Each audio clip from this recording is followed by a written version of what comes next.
Hi, it's Jason. I'm Jason's Jungle.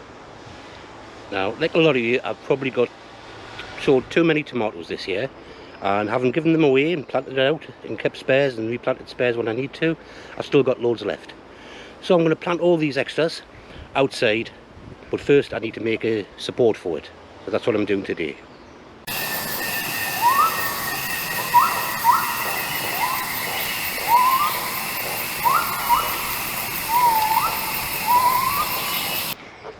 So look carefully here. I don't scare it away by zooming it close at home. You can see I have a frog. I've got 4 of these posts. They're 8 foot long, so they'll be good for the corners. And then I have this frame made out of decking boards, which is about 6 foot by 2.5 foot. And that'll be great for the top. I've also got some other odds and ends that I've had in the garage and in the shed that I can pop together and hopefully build a decent frame out of this.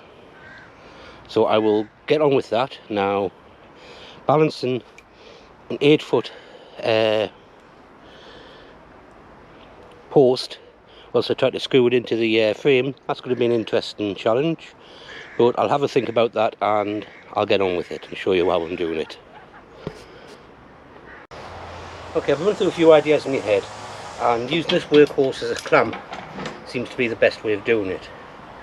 So what I've got is a couple of clamps here that that I can put on the bottom to hold it in, and then using this to basically hold it upright when I get it in there. So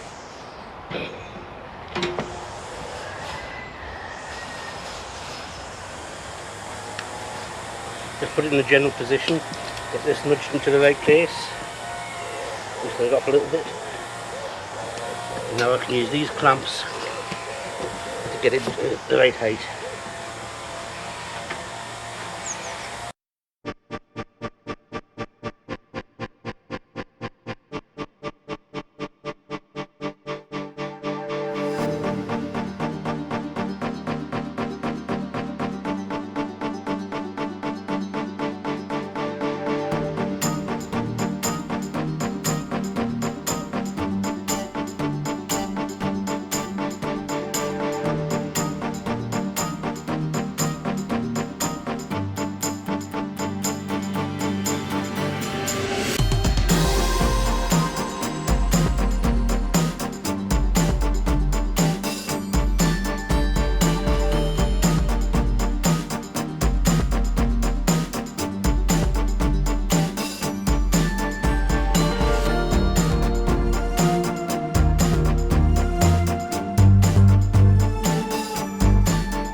Earlier on, and the camera was keep switching itself off, so I haven't done this bit, but I'll just show you what I've been doing.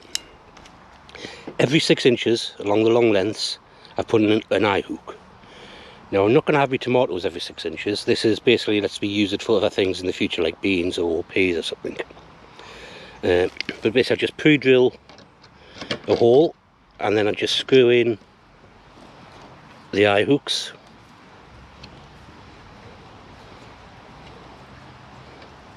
And what I'm trying to do is get them all lined up the same direction.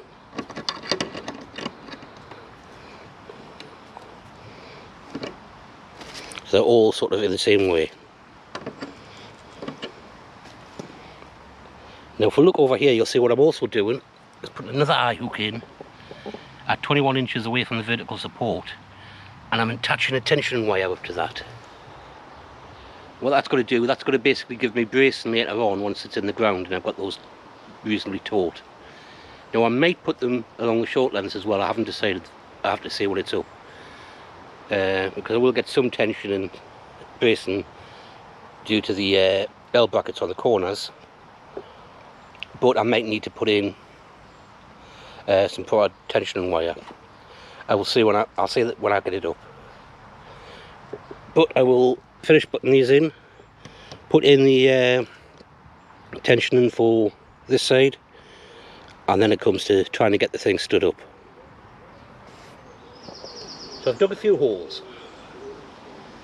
These are where I hope the legs will come to rest, and I'll try and jimmy them into there and jiggle it around to get it.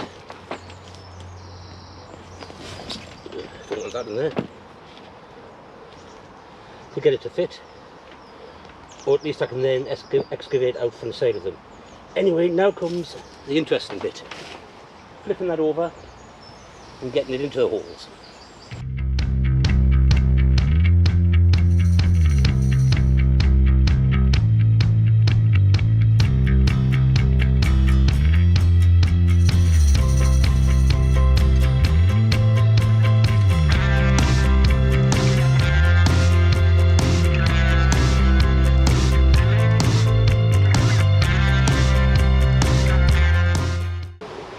Well, it went up.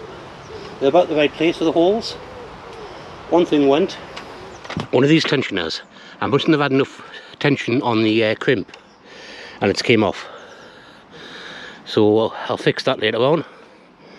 Meanwhile, I'll bury this in and sort it out. But let's have a look from a distance. Well, it looks like it might stand up for some tomes, and even last next year for some beans. Okay, so in the end I've decided to put these on. That just gives it a bit more rigidity crossways. So once I get that one fixed, because I hadn't actually done the crimp tight enough, hand it down, this will be finished. So let us know what you think of it in the comments.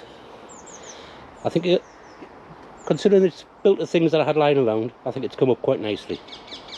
So like it if you like, subscribe if you haven't subscribed, and I will see you on the next video. Ta-ra.